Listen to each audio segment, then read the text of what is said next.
Hello there, I'm Jack, and I welcome you to Phantom Chamber, a safe space of dread and distress. Feel free to stick around. What defines the Pacific Northwest in the popular imagination? Surely a mix of stereotypical images comes to the average mind. Beautiful landscapes, music, strong coffee, and liberal politics. Then there's one of the most famous Bigfoot activity on the record. Sasquatch often can be found on hipster mugs and t-shirts, and hairy beasts roam the streets on Halloween. A popular music festival is named after the creature.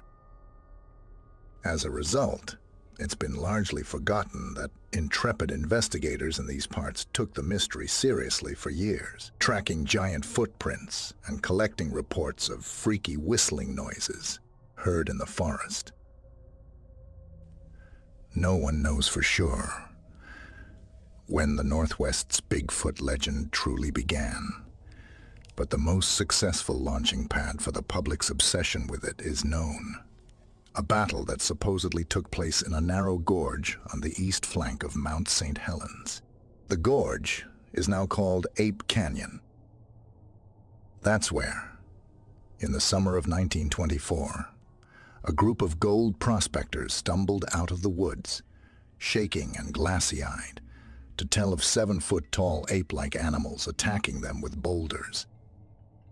Fred Beck, Gabe Lefevre, John Peterson, Marion Smith, and Smith's son. Roy described coming upon gorilla men near where they had built a small cabin for their gold hunting forays. They claimed they were 8 miles from Spirit Lake when they encountered 4 of the giant animals moving through the forest with upright, human-like strides. They are covered with long black hair, the report claims, relating the descriptions offered by the men. Their ears are about 4 inches long and stick straight up. They have 4 toes, short and stubby. The witnesses estimated each animal weighed about 400 pounds. The night fell. It was peaceful and cozy inside the cabin. Then we heard a great commotion outside. It sounded like a great number of feet trampling and rattling over a pile of our unused shakes. We grabbed our guns. By actual count, we saw only 3 of the creatures together at one time, but it sounded like there were many more. We shot round after round through the roof. We had to brace the hewed log door with a long pole taken from the bunk bed. The creatures were pushing against it, and the whole door vibrated from the impact.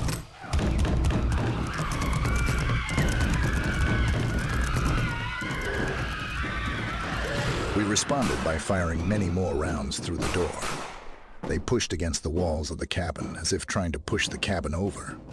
Hank and I did most of the shooting. The rest of the party crowded to the far end of the cabin, guns in their hands.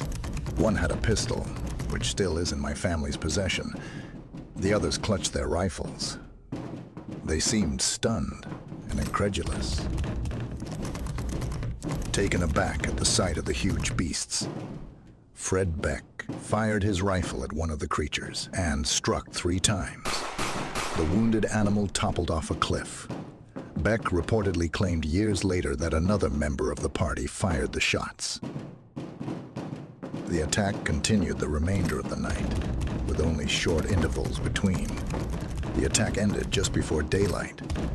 Just as soon as we were sure it was light enough to see, we came cautiously out of the cabin. It was not long before I saw one of the ape-like creatures, standing about 80 yards away near the edge of Ape Canyon. This was the start of the famous attack, of which so much has been written in Washington and Oregon papers throughout the years. Most accounts tell of giant boulders being hurled against the cabin, and some even fell through the roof. The ape men were seeking revenge. The beasts eventually tore a hole in the roof, allowing them to target Beck. Many of the rocks fell through a hole in the roof, and two of the rocks struck Beck, one of them rendering him unconscious for nearly 2 hours. Some reports claim, however, Beck denied this claim in later years, probably out of dignity. The attack ended just before daylight. Just as soon as we were sure it was light enough to see, we came cautiously out of the cabin. It wasn't long before I saw one of the ape-like creatures standing near the edge of Ape Canyon.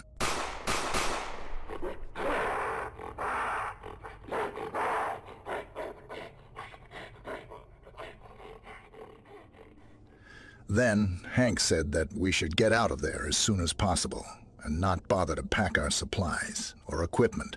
After all, he said it's better to lose them than lose our lives. We were all only too glad to agree. We brought out only that which we can get in our pack sacks. We left about $200 in supplies, powder, and drilling equipment behind. I tried to persuade everyone not to relate the happenings to anyone, and they agreed, but Hank soon let the cat out of the bag. We made our way to Spirit Lake, and Hank went into the ranger station. He had told the ranger earlier about the tracks, and the ranger had replied, "Let me know if you find out what they are." That was just what Hank did, to the puzzlement of the ranger.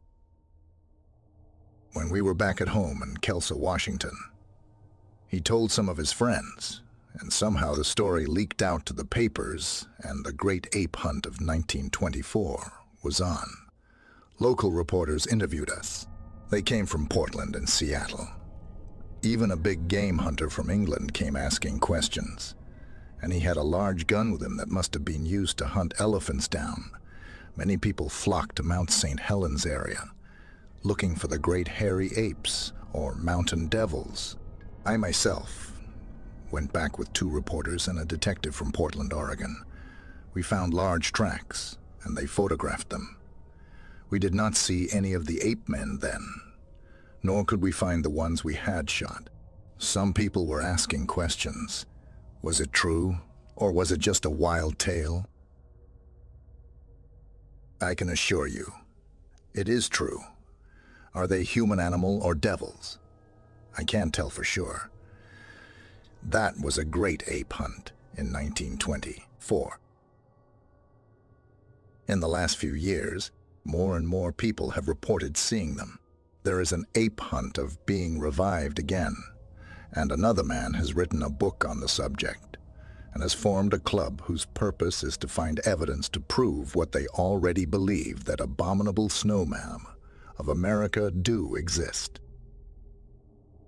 A wealthy person has offered a large sum of money for anyone that can capture one alive. Sightings have been reported in Canada, Washington, Oregon, and Northern California.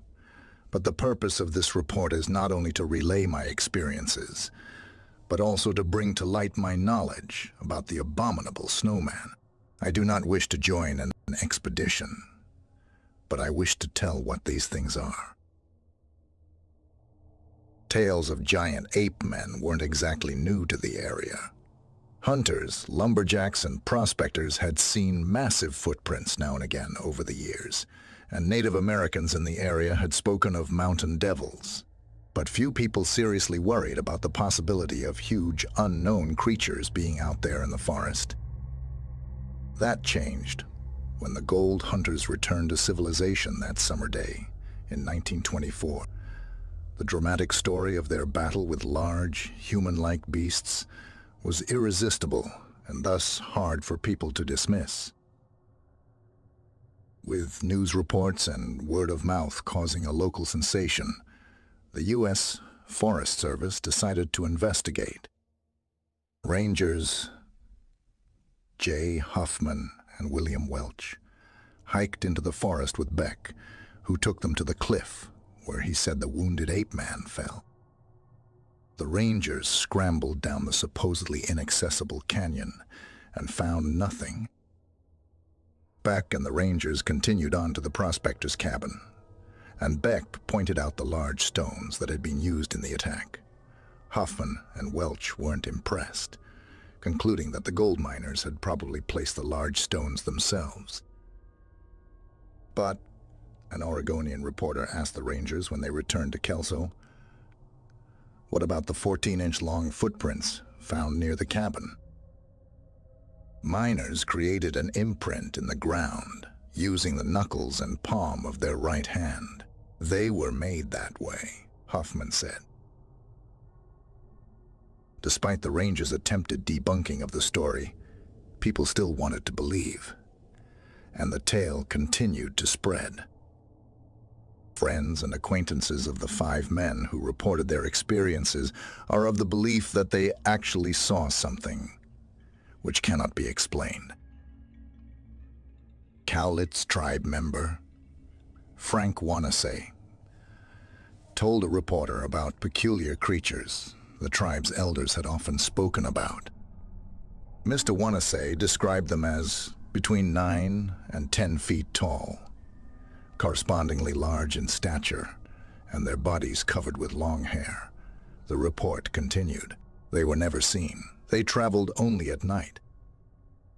Wanasay insisted the animals were harmless. In the years that followed, the prospector's story would be repeated time and again, inspiring various sightings of and theories about the beasts. Since then, the reporter Anita Nygaard wrote in 1974, tracks have been sighted on the Lewis River, attested to by rational and honest witnesses. Occasional campers and motorists have been startled by glimpses of huge and mysterious hairy creatures walking like men, disappearing into the woods. Fast forward some 50 years, a natural disaster happened. The aftermath of the disaster brought up some interesting claims surrounding the attack at the nearby Ape Canyon. The story begins on May 18, 1980, when Washington's Mount St. Helens, one of the most beautiful peaks in the Cascade Range, exploded in a catastrophic eruption, killing dozens of people and thousands of animals and raining destructive rocks, ash, and debris across the region.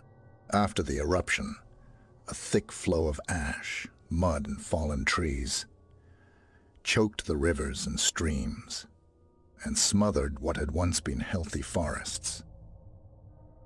The U.S. Army Corps of Engineers and the National Guard were called upon to help in the rescue and recovery operations, while the hard-working men and women from these organizations worked to recover the bodies of deer, elk, bears, and other animals.